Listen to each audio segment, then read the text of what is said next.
स्वागत है आप सभी का आपके अपने चैनल एचपी सक्सेस क्लासेस में। दोस्तों आज एक ऐसे स्टूडेंट से मिलने जा रहे हैं अपन जिनका अभी कल आरआरबी क्लर्क में सिलेक्शन हुआ है और जिन्होंने काफ़ी 4-5 साल से हार्डवर्क किया है। तो वो अपनी जर्नी अपने साथ शेयर करेंगे, कैसे उन्होंने प्रिपरेशन की, कब से प्रिपरेशन स्टार्ट की, प्री की स्ट्रेटजी क्या थी, मेंस की क्या स्ट्रेटजी थी। तो आइए अपन मिलते हैं धर्मजीत से। तो धर्मजीत जल्दी जुड़ने वाले हैं। तो welcome to HP success classes Dharamjeet. Congratulation brother. Thank you sir.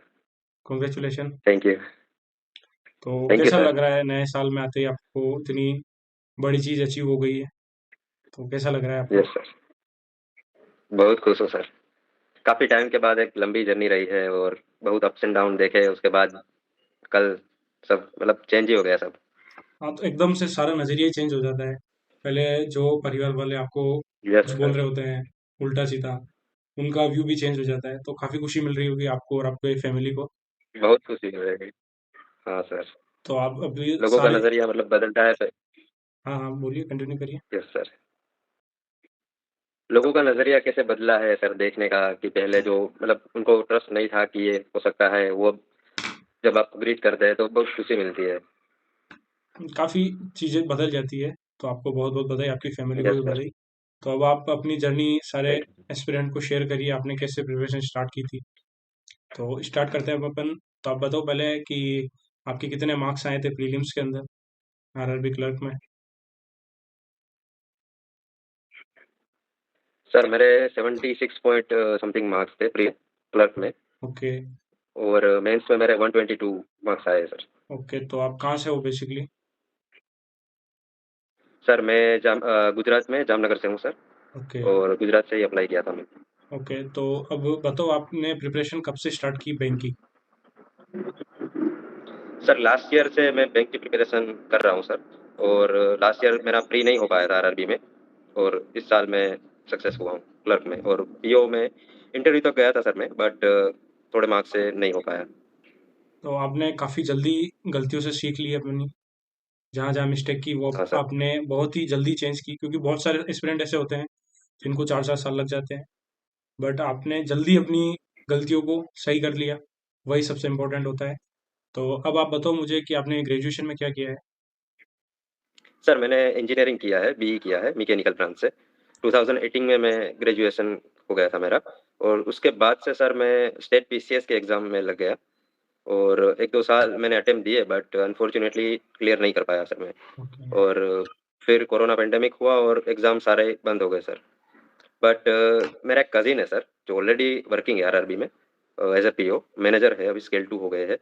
तो उनसे काफ़ी मेरी बात हुई उस वो पीरियड के दरमियान कि आप इस तरह से बैंक की एग्ज़ाम होती है तो आप उसमें ट्राई कर सकते हैं अगर आप में मैथ्स रीज़निंग अच्छा है तो। क्योंकि बे इंजीनियरिंग बैकग्राउंड से हूँ तो वो काफ़ी पकड़ थी मेरी उसमें। तो उन्होंने मुझे गाइड किया और सब बताया। उसके बाद से सर मैंने इस फ़ील्ड में आना सही लगा क्योंकि उस वक़्त सर कॉन्फिडेंस गिर रहा था। उसमें 2 साल से अटेम्प्ट दिया मैंने स्टेट पीसीएस में, नहीं हुआ मेरा। और उसके बाद 2 साल एग्ज़ाम नहीं हुए, 20 और 21 में। तो उसके बाद से सर 2020 में 22 में बैंक एग्ज़ाम की मैंने फ़िल किया और देना शुरू किया मैंने। तो जल्दी आपने चेंज कर दिया, ज़्यादा वेट नहीं किया। तो अब आप बताओ आपने प्री की प्रिपरेशन कैसे की, सब्जेक्ट वाइज बताओ, ताकि कोई नया एस्पिरेंट अभी अगर प्रिपरेशन स्टार्ट करता है तो वो 6 महीने में कैसे एग्जाम क्लियर करे। तो आप हर एक सेक्शन की स्ट्रेटजी बताओ, अपनी शेयर करो। Yes sir. सर स्टार्टिंग में जैसे इस फ़ील्ड में मैं आया तो उन्होंने ही गाइड किया था मुझे, जो मेरे कज़िन हैं। तो मैंने सबसे पहले अड्डा से मैंने प्रिपरेशन स्टार्ट की थी मेरी। जो वहाँ पे यूट्यूब में सर थे सौरभ सर से मैंने रीज़निंग के कुछ पज़ल्स देखे थे। एक मैम वहाँ पढ़ाती, कुछ हम्म। सीखा था। तो वहाँ से मैंने रीज़निंग के बेसिक क्लियर किए, जैसे कि पज़ल है, सिलोगिज़्म है, इनइक्वालिटीज़ है। तो वो सब सारे कॉन्सेप्ट मैंने वहाँ से क्लियर किए पहले बेसिक। उसके बाद सर मैं उनका टेस्ट सीरीज़ भी आता है सर अड्डा का, तो वहाँ से मैंने प्रैक्टिस शुरू की। तो इस तरह से रीज़निंग मेरा इस तरह से हुआ कि पहले मैंने पज़ल ये सब कॉन्सेप्ट किया और उसके बाद सीधा मैं मॉक टेस्ट पे आ गया सर। और मेंस में भी मेरी रीज़निंग की स्ट्रैटेजी यही रही है कि मैं पूरा मॉक टेस्ट पे ही रिलाई रहा हूँ। तो रीज़निंग की तो मेरी सर इस तरह से रही है। बाकी क्वांट सर मैं हर्षल सर से सीखा हूँ सर। वहाँ पे स्टार्टिंग में मैंने कॉन्सेप्ट जैसे कि चैप्टर वाइज़ सारे क्लियर किए, थोड़ी प्रैक्टिस की अलग-अलग जगहों से यूट्यूब पे सर। तो वहाँ से कॉन्फिडेंस मिला मुझे क्वांट में। और क्वांट मेरा थोड़ा पीसीएस की एग्ज़ाम की प्रिपरेशन के टाइम ही सर मेरा अच्छा हुआ था थोड़ा। अरिथमेटिक वाला पोर्शन थोड़ा-सा बेटर हुआ था मेरा। तो उसमें उतना प्रॉब्लम नहीं हुआ बट उसके बाद सर मॉक टेस्ट पे ही सब रिलाई रहा हूँ मैं स्टार्टिंग से। तो ये दोनों तो इस तरह से रहे मेरे। और बाकी इंग्लिश सर खुद से मॉक टेस्ट से ही पूरा प्रिपेयर किया है उसमें। बाकी थोड़ा रीडिंग और थोड़ा मॉक टेस्ट इस तरह से ही रहा है। बट मैं ये कहना चाहूंगा कि लास्ट ईयर मैंने इंग्लिश चूज किया था, हाँ। बट उसमें उतना मुझे कॉन्फिडेंस नहीं मिल रहा था सर। ओके। जैसे कि आरआरबी मैंने एग्जाम दिया, उसमें तो प्री ही नहीं हुआ मेरा, बट आईपीपीएस पीओ और क्लर्क दोनों के मेंस थे मेरे सर, मैं प्री क्लियर कर लिया था और हाँ। मेंस थे, और उस दोनों में मैंने इंग्लिश दिया था, तो मुझे कॉन्फिडेंस नहीं मिल रहा था उतना कि ओके। कुछ बेटर कर पा रहे हैं। तो इस साल मैंने सर हिंदी चूज किया, और हाँ। उसमें काफी अच्छा स्कोर रहा मेरा। ओके, तो आप ये और बताओ मुझे, जब आपने स्टार्टिंग में प्रिपरेशन स्टार्ट की, तो स्टार्टिंग में यस ही आपकी पहले स्पीड बन गई है? क्योंकि बहुत सारे स्टूडेंट को ऐसा लगता है कि प्रिपरेशन में स्पीड इंपॉर्टेंट है, स्पीड इंपॉर्टेंट है, वो स्टार्टिंग में स्पीड चाहते हैं। तो क्या स्पीड के पीछे भागना सही है, या पहले कॉन्सेप्ट स्ट्रॉन्ग करना वो बेटर सर, लास्ट ईयर यही इश्यू आया था मुझे कि मैं स्पीड के पीछे ही भागा प्री में। है? कॉन्सेप्ट मेरे क्लियर थे, बट उतनी प्रैक्टिस नहीं थी। मुझे लगता था कि इतने इतने मार्क कैसे भी करके लेने हैं, तो स्पीड बस दे, मॉक टेस्ट दो, मैक टेस्ट दो, तो उसके पीछे थोड़ा ज्यादा भागा मैं लास्ट ईयर। और यही गलती रही मेरी कि मेरा प्री भी नहीं हो पाया क्लियर, क्योंकि कुछ आप फंस जाते हो तो फिर स्पीड काम नहीं आती है, कॉन्सेप्ट ही ओके। आपको बाहर लेके जाते हैं सर। ओके। तो इस साल वो गलती मैंने सुधारी और कॉन्सेप्ट पे ज्यादा वर्क किया। और स्पीड का सर मैं ये कहूंगा कि जैसे कि रीजनिंग में है सर, तो हाँ। इनइक्वलिटीज है, सिलोगिज्म है, उसमें सर स्पीड आपकी प्रैक्टिस के साथ ही आएगी। स्टार्टिंग में नहीं आई बिल्कुल, लेकिन एक टाइम आएगा उसके बाद से आपकी ड्रास्टिकली चेंज आएगा स्पीड में।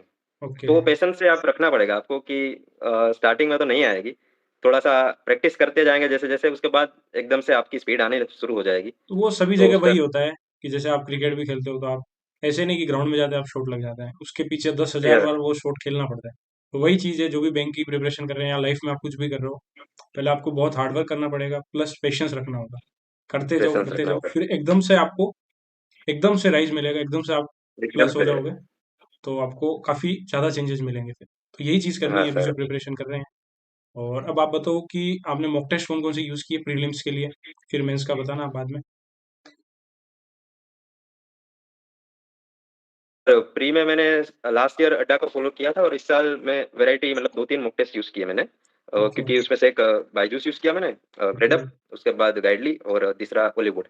ये तीनों को मैंने फॉलो किया और उसके मॉक्स लगाए मैंने सर।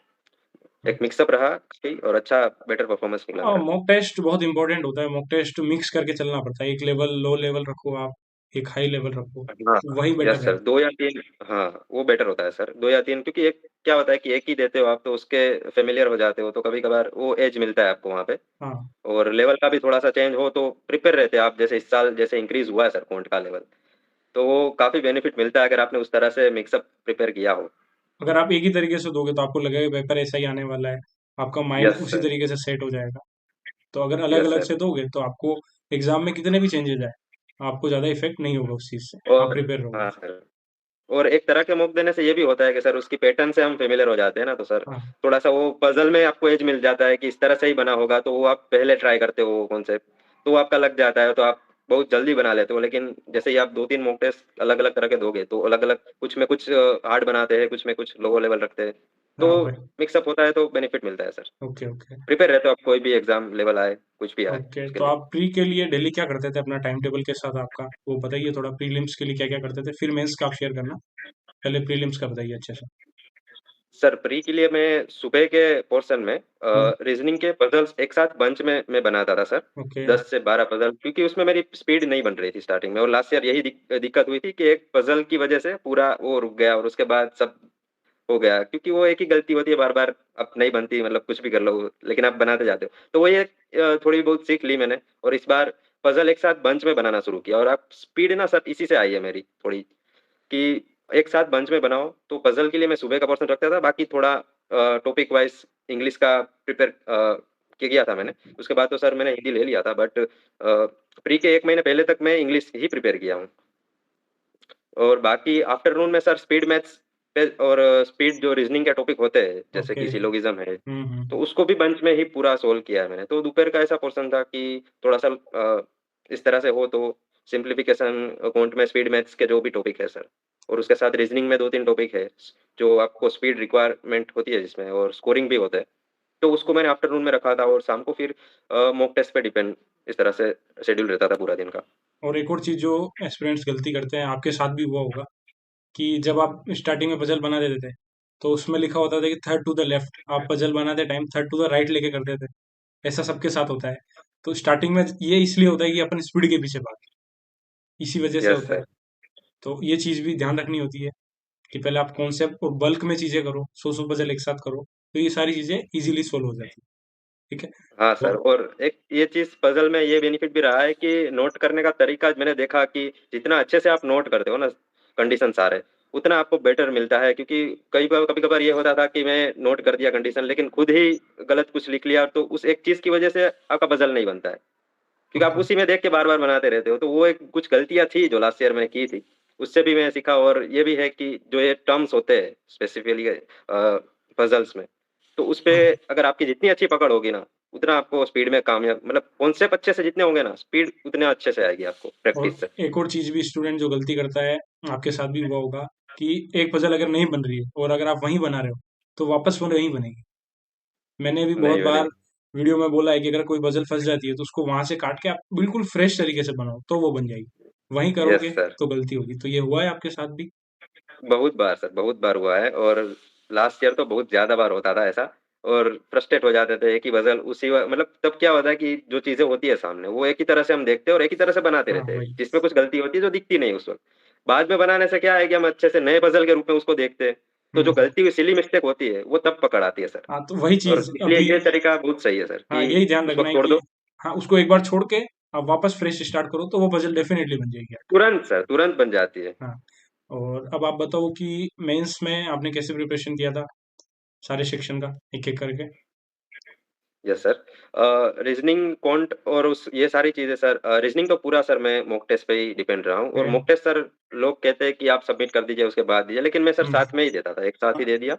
जो वो भी बच अच्छा गया है। अगर नहीं बना मुझसे तो उसको हम्म। बाद में कर लिया, लेकिन मुझे पता चलता था कि भई इतने टाइम में मैं प्रेशर के साथ कितना कर पाता हूँ, और ओके। उसको इम्प्रूव करता जाता हूँ। बस हाँ, एक-एक कि उसपे प्रेशर नहीं लेना है अगर आपसे नहीं बन रहा है टाइम के साथ। ओके। तो वो एक चीज़ थी, तो वो मैं प्रेशर नहीं लेता था, बनाता था। तो पूरा रीज़निंग तो सर मेरा ऐसे ही बना है, हम्म। मॉक टेस्ट से ही बना है।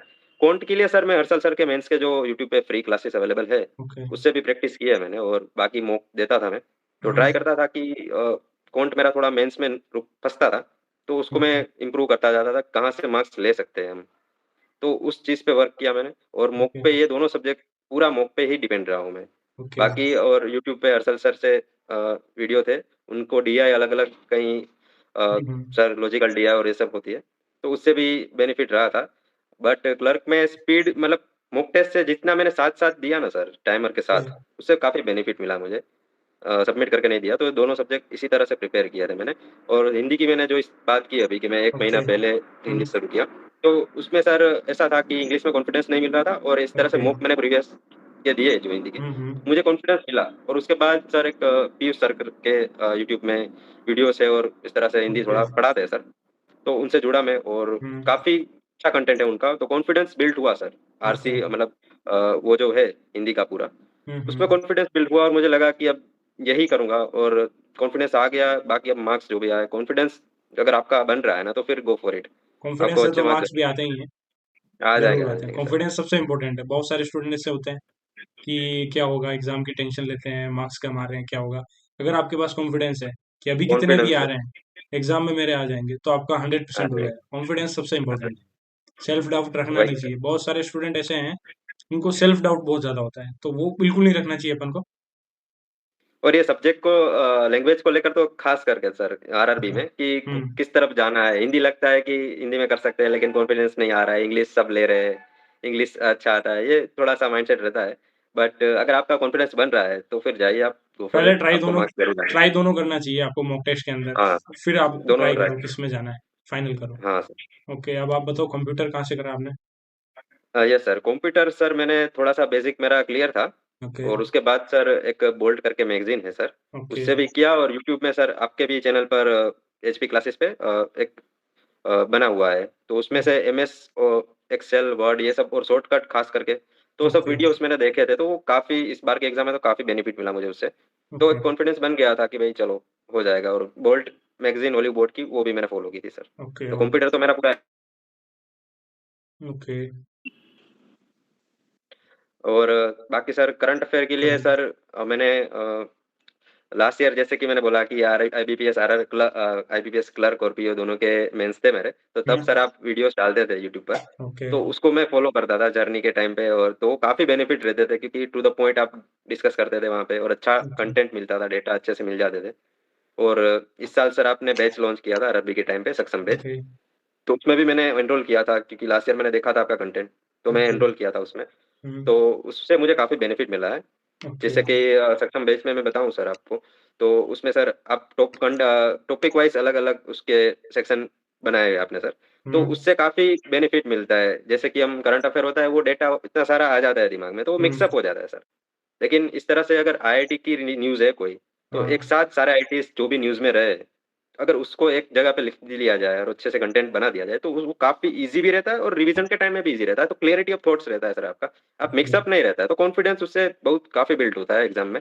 और रिवीजन भी होता है कि भाई एक साथ देख लिया सारा चीजें।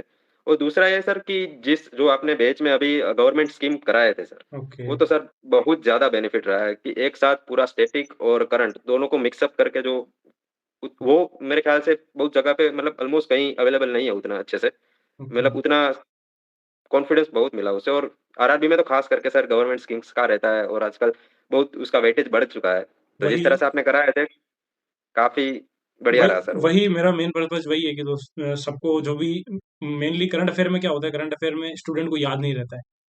बहुत यस सारे सर। स्टूडेंट ऐसे होते हैं, पहले पढ़ लिया, फिर कंफ्यूजन हुआ, रिवीजन प्रॉपर नहीं हुआ। तो इस तरीके से कोर्स मेरा लॉन्च करने का यही रीजन था कि प्रॉपर आपको topic wise current affair available हो। और एग्जाम से 5 दिन पहले आप ऐसा नहीं कर सकते कि आप 1000 क्वेश्चन पढ़ सकते हो, उनको रिवाइज कर सकते हो, बट अगर आपके पास प्रॉपर डेटा है, कलेक्टेड डेटा है एक साइड से, तो आप उसको अच्छे से और क्विक रिवीजन कर सकते हो काफी अच्छे टाइम में। एक दिन में आपको पूरा रिवीजन हो जाता है। तो इसीलिए मैंने स्टार्ट किया था। प्लस स्टैटिक भी पूछा जाता है, क्या पूछा जाता है, मैंने काफी टाइम एग्जाम दिए थे, तो उससे पता था, और गवर्नमेंट स्कीम से कहाँ से क्वेश्चन आते हैं। तो वो सारी चीजें यस सर। इसीलिए मैंने स्टार्ट की थी। मेन मेरा रीजन वही था। अभी भी एसबीआई क्लर्क के लिए भी स्टार्ट किया है मैंने। तो जो भी स्टूडेंट प्रिपेयर करना चाहते हैं, पढ़ना चाहते हैं, वो ज्वाइन करें। और अभी बहुत सारे स्टूडेंट ये सोचते हैं कि करंट अफेयर बहुत टफ आ रहा है, क्या होगा, क्या पढ़ें। अब एग्जाम में बहुत सारे क्वेश्चन ऐसे आते हैं जो स्किप करने होते हैं। आप सारा कुछ नहीं पढ़ सकते। आपको ये सारा कुछ करना नहीं। है, जो आपने पढ़ा है वो आप अच्छे से पढ़ो, अच्छे से रिवाइज करो। आपको वो याद होना चाहिए, बिना ऑप्शन के आपको आंसर याद होना चाहिए। यस सर, वही और वही हुआ है, मतलब सक्षम बैच में वही फायदा मिला है कि आईआईटी है तो मुझे पता है कोई वो कोई न्यूज़ मिक्स नहीं हुआ है, मुझे पता है जो भी अगर क्वेश्चन आएगा उसमें से आएगा तो मैं बना ही लूंगा। हाँ, तो उतना बस सही। कॉन्फिडेंस मिलता है आपको कि भाई क्योंकि ये ऐसा होता है बहुत सारा पढ़ लिया तो एग्जाम के दिन जा रहे होते हैं तो लगता है कि कुछ नहीं पढ़ा है, वो कब लगता है जब इस तरह से पढ़ते हैं तो लगता है, और वो वरना नहीं लगता एग्जाम के 1 या 2 दिन पहले तो बिल्कुल ऐसा लगता है कि कुछ पढ़ा ही नहीं है, हमने कुछ भी याद नहीं है। है। Yes sir. बट अगर अपन सेग्रीगेट करके पढ़ेंगे, रिवाइज करेंगे, तो आपको बिना ऑप्शन के आंसर याद रहेगा। और 100% वो आंसर आपका सही होगा। बहुत सारे स्टूडेंट पढ़ के जाते हैं, बट मार्क्स नहीं आते क्योंकि वो रॉन्ग करके आ जाते हैं, भूल जाते हैं। 50-50 ऑप्शन लग रहा होता है उनको कि ये होगा या ये होगा। इसी वजह से मैंने स्टार्ट किया है। और इस बार अभी एसबीआई के लिए क्लासेस स्टार्ट कर दी है, पहली क्लास मैंने अपलोड कर दी है। और इस बार और अच्छे से करूंगा मैं कवर इसको। प्लस इस बार क्विज का एड भी होगी उसमें। तो जो भी स्टूडेंट चाहे तो वो इनरोल करें उसमें। प्राइस मैंने कम ही रखी है काफ़ी। ठीक है। और अब आप बताओ कि जो भी प्रिपरेशन कर रहे हैं स्टूडेंट, उनके लिए आपका क्या मैसेज है, उनको क्या करना चाहिए, जो काफ़ी परेशान हो रहे हैं, जिनको काफ़ी टाइम हो गया है प्रिपरेशन करते हुए, तो उनके लिए आपका क्या मैसेज है, वो आप शेयर करिए एक बार। सर सबसे पहले तो मैं कहना चाहूंगा कि कंसिस्टेंट रहिए। और दूसरा ये कि खुद से चीट मत कीजिए, अगर आपको पता है कि आपने कितना प्रिपेयर किया है तो उस हिसाब से देखिए कि गलती कहाँ हो रही है। कभी कभी हम होता है कि हम अंदर से वो चीज़ देखना ही नहीं चाहते कि भाई हमें कहाँ कमी छोड़ दी हमने, तो ओके। एक्सेप्ट कीजिए और वो तब भी सुधरेगा जब आप एक्सेप्ट करेंगे। और कंसिस्टेंट रहिए, लास्ट ईयर यही था कि कंसिस्टेंट नहीं रह पाया था मैं सर, तो ओके। उससे सीखिए। तो ये दोनों चीज़ होगी, और उसके बाद पेशेंस रखिए थोड़ा, आपको मिलेगा। अगर कभी कभार होता है कि आप बहुत प्रिपेयर करके जाते हो अच्छे से, लेकिन कभी कभार लक की वजह से नहीं होता, कुछ यहाँ वहाँ हो गया, तो वो लक है जो आपको बार बार नहीं बचाता है। तो ओके। अगर हार्ड वर्क है तो फिर एक नहीं तो दूसरा आ ही जाता है। तो आप पेशेंस रखिए, तीनों चीज होगी तो आपको जरूर डेफिनेटली सक्सेस मिलेगा सर। और अगर आप हार्ड वर्क करोगे तो आपके डॉट्स भी कनेक्ट होंगे। मान लो इस बार किसी ने यस। हार्ड वर्क किया, अभी आरआरबी क्लर्क है, आरआरबी पीओ में किसी का 2 मार्क्स से नहीं होगा, बट अगर आपने अच्छे से हार्डवर्क किया है तो वो डॉट्स कनेक्ट होंगे, ये प्रिपरेशन आपकी एसबीआई में काम आएगी। तो बस करते रहो, हार मत मानो। जो क्लोज थे उनको कंटिन्यू रहना है। अगर आपने छोड़ दिया कि नहीं होगा, हिम्मत हार गए, तो कुछ भी नहीं होगा। वही चीज मैं नहीं बोलना होगा। चाहता हूँ बार बार, और आपको भी मैं यही हिम्मत नहीं आनी। एडवाइस दूंगा कि आपको भी रुकना नहीं है। अभी आपका एग्जाम क्लियर हुआ है, तो आप अभी पीक पे हो। आपको एसबीआई क्लर्क भी क्लियर करना है और आईबीपीएस क्लर्क भी आपका हो जाए तो 1 अप्रैल को आपसे वापस इंटरव्यू करेंगे, आपकी जर्नी हाँ वापस सर। सुनेंगे। ओके। Hope so sir. तो thank you so much Dharamjeet, आपका वैल्यूबल टाइम देने के लिए और अपनी जर्नी शेयर करने के लिए। आपसे बात करके काफ़ी अच्छा लगा।